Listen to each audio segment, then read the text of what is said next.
Congreso.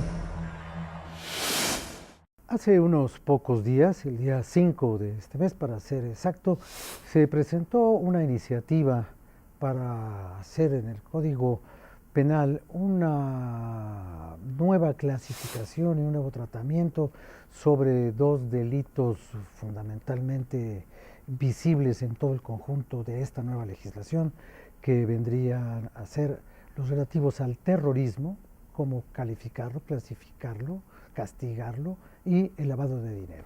Este es un tema sumamente complejo, sumamente difícil, tiene muchas aristas y matices políticos y de concepto, y para analizarlo y para debatir sobre este asunto, tengo mucho gusto en presentar a ustedes en esta ocasión a los diputados Jorge Sotomayor del Partido de Acción Nacional, y los menciono en el orden de la antigüedad de los registros de sus partidos, la diputada Alfa González del Partido de la Revolución Democrática, gracias, el señor diputado Antonio Cuellar Estefan del Partido Verde, gracias, la diputada Lilia Aguilar del Partido del Trabajo, gracias, y Luisa María Alcalde Luján del Movimiento Ciudadano.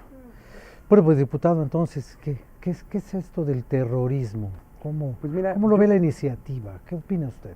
Yo creo que este aspecto crea mucha relevancia por los últimos acontecimientos que hemos visto, que cada vez son más y más violentos.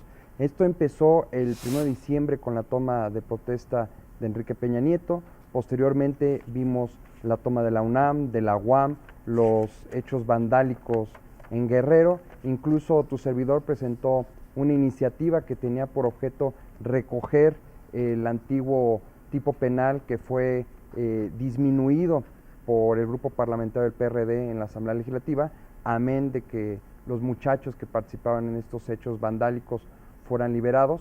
Vemos con asombro el que el presidente Peña esté poniendo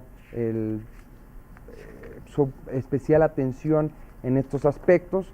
Tú sabes que hay un viejo dicho popular mexicano que dice que tanto peca el que mata a la vaca como el que le agarra la pata. Es bien importante aquí establecer que tiene la misma culpabilidad quien hace el acto que quien lo llega a financiar. Y un elemento bien importante es que se está abriendo este aspecto a los edificios públicos cuando llega a haber alguna un acto, un hecho de violencia contra estos. Diputada, ¿usted cree que es lo mismo una expresión excesiva, esto que se ha llamado el vandalismo urbano, que el terrorismo? No, ¿son la misma cosa? ¿Deben ser clasificados igual o no? Bueno, quiero primero agradecer la invitación y la presencia de mis compañeras y mis compañeros legisladores. Nosotros hemos estado revisando, particularmente he estado revisando esta iniciativa, y es muy importante dejar en claro lo que significa el terrorismo y lo distinto que es con algunas manifestaciones que podrían ser excesivas, sí, pero no es terrorismo. El terrorismo tiene un fin que implica afectar la seguridad nacional. El ejemplo que nos da ahorita nuestro compañero diputado, evidentemente es precisamente la interpretación errónea de la ley, de cómo una manifestación se puede confundir con terrorismo. No hay un fin ahí ni una finalidad de afectar la seguridad nacional, que podría entenderse que una sola persona sí puede querer afectar la seguridad nacional y no necesariamente se le considere como terrorista. Pero bueno, nosotros lo que estamos viendo en esta iniciativa es que viene o que tiene como origen recomendaciones internacionales como el Grupo de Acción Financiera o comúnmente conocido como GAFI. Este grupo hace 40 recomendaciones, de las cuales nosotros vemos como un primer paso para cumplirlas, que precisamente es cómo combatir el lavado de dinero, cómo combatir el terrorismo, no solamente nacional, sino transnacional, y los recursos de procedencia ilícita para el financiamiento al mismo. Entonces, creo que son los principales temas que habría que destacar de esta iniciativa. Señor diputado, usted en los días que ha tenido para revisar esta iniciativa, ¿La ve positiva? ¿Cuál es el aspecto más interesante que usted le ve? ¿Qué es lo que vamos a tener como herramienta social para prevenir estas conductas si esta ley se aprueba o no? Me refiero, porque para mí son dos cosas no siempre unidas. El lavado de dinero puede tener como única finalidad la acumulación del capital, la evasión fiscal, y el terrorismo, la implantación de un nuevo sistema político o, como dice la diputada, derribar al Estado o agredir a la sociedad. En el Partido Verde vemos con mucho interés y desde luego acompañamos la iniciativa en todos sus términos. Consideramos que es un avance importante. México está incrustado en el crecimiento y en el desarrollo internacional. Y este tipo de bandas terroristas que han atacado y además que nos conmocionan a todos, y hemos visto ejemplos recientemente antier en Kenia, en Londres el mes pasado, en Boston hace 2 meses, desde luego que nos afectan no solamente a México, no solamente a los mexicanos, desde luego no solamente a quien sufre los atentados, afectan al mundo entero, generan una incertidumbre, generan una inseguridad, generan una zozobra que tenemos que atacar, tenemos que combatir vehementemente y ese es el propósito de la reforma. Yo creo que la reforma la podríamos dividir en 2 aspectos. Uno primario que sería el endurecimiento de las penas mínimas en contra no solamente de quienes cometen ataques terroristas, sino también de quienes se involucran en las actividades terroristas, ya sea a través del financiamiento del terrorismo o si no después, como testaferros en el lavado de dinero y en el lavado del producto de las actividades terroristas. Eso es por un lado. Vemos desde luego con muy buenos términos la iniciativa porque es el reflejo de un compromiso del Estado mexicano de asumir a su vez sus obligaciones en la comunidad internacional. Esto evade desde luego la responsabilidad que México podría tener y al revés lo coloca en primera posición por cuanto a los estados que han llevado a cabo, llevan a la práctica en el ámbito legislativo, ejecutivo y esperemos que en su momento en el judicial, todas aquellas actividades, acciones que sean necesarias para combatir con eficacia el terrorismo y todas estas actividades transnacionales que afectan al planeta entero. Muchas gracias, diputado. Diputada Aguilar, hace un tiempo, desde la Jefatura del Estado en México, supimos que había terrorismo. Una denuncia del presidente de la República de entonces diciendo esto fue un acto terrorista, dijo el expresidente Felipe Calderón cuando le prendieron fuego a un casino en Monterrey. Pues resulta que era simplemente un cobro de piso, un delito vulgar, llevado al extremo de un incendio que mató a 50 personas. ¿Eso caería con esta ley como un acto terrorista o en aquel tiempo se nos fue la lengua? ¿O qué fue lo que pasó? Se le iría a lo mejor la lengua al expresidente Calderón, pero a ver, déjame retomar, porque creo que has puesto preguntas sobre la mesa que son muy interesantes. Y hay que entender la reforma. La reforma tiene 3 asuntos fundamentales. Primero, equiparar este tipo de cuestiones, y creo que eso, eso es la verdadera intención detrás de esta iniciativa, que es equiparar las acciones del crimen organizado como acciones de terrorismo, pero también equiparar las acciones de libertad de expresión o las manifestaciones de libertad de expresión que dañen edificios públicos o privados, meterlas en el tipo penal del terrorismo.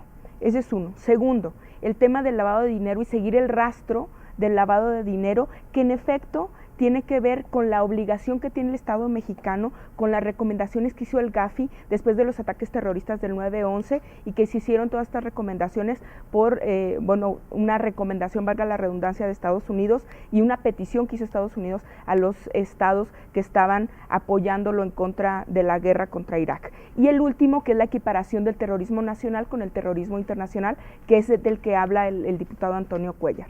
¿Qué es lo que te diría yo? ¿Qué es la parte peligrosa de esta reforma y qué es la parte positiva? La parte peligrosa es que, en efecto, acciones como estas, como este asunto del Casino Royal, pueden estar equiparándose en este tipo penal, pero también pueden estar equiparándose acciones como las que pudieran ser manifestaciones, y algunas de las cuestiones que están agregando en el Código Penal y de Procedimientos es que, por ejemplo, si algunos manifestantes toman una carretera para manifestarse en contra, digamos, de la reforma educativa, como ya ha sucedido, esto puede ser equiparado como terrorismo. ¿Y qué es lo positivo? que un arma que está en las manos del Ejecutivo hace mucho tiempo, que es seguir la huella del rastro del dinero para atacar al crimen organizado, y que no se ha utilizado, ahora el Estado mexicano está obligado a hacerlo. Es decir, esta es una iniciativa que abre una serie de discusiones y una serie de aristas que van desde lo social, lo financiero, hasta lo internacional, que tiene que ver con la colaboración que tiene México en la estructura geopolítica, y cómo llegamos 11 años tarde a estas adecuaciones para poder evitar el lavado de dinero y el financiamiento al terrorismo internacional. Gracias. Diputada alcalde, ¿usted anticipa que esta homologación de ciertas conductas bajo la sombrilla de actos terroristas vaya a producir en esta discusión abismos y choques entre las posiciones de los partidos? Puede ser muy probable. Yo creo que hay que centrarnos, digamos, hay que entender que esta iniciativa, por ejemplo, el terrorismo, el lavado de dinero, ya se encuentra en los códigos. En realidad, esta iniciativa lo que hace es ser mucho más duro con respecto a las penas, y segundo, ampliar las posibilidades dentro de estos delitos, lo cual para mí me parece un error. Es decir, el mismo Peña Nieto lo dice en la exposición de motivos, que va a endurecer las penas porque hay que atender de manera preventiva los delitos, bajo esta tesis de que si nosotros endurecemos las penas, entonces se van a cometer menos delitos. Esto está demostrado que no hay una relación, es decir, que una persona que va a cometer un delito, antes de hacerlo, no saca el Código Penal y checa la pena y dice, a ver, van a ser 6 o 16 años. No, en realidad en lo que está pensando es en la posibilidad o la probabilidad de que lo agarren. Tiene que ver mucho más con la eficacia de las investigaciones, con que te agarre el policía. Tiene que ver pues con la corrupción en México. Y si nosotros nos ponemos a pensar en que hay datos, por ejemplo, de la Comisión Nacional de Derechos Humanos, que hablan de que de cada 100 delitos que se cometen, 8 se denuncian y 1% obtienen una sentencia condenatoria, pues nos demostramos como si, siendo uno de los países que más penas altas tiene, es decir, nosotros tenemos por delitos menores penas altísimas, pues esto demuestra, digamos, que no hay una relación directa. Me parece que el punto concreto está, por supuesto, que en la corrupción, y que pensar que en este 1% que obtienen resoluciones o sentencias condenatorias, pues está el 1% que no le dio dinero al Ministerio Público, que no le dio dinero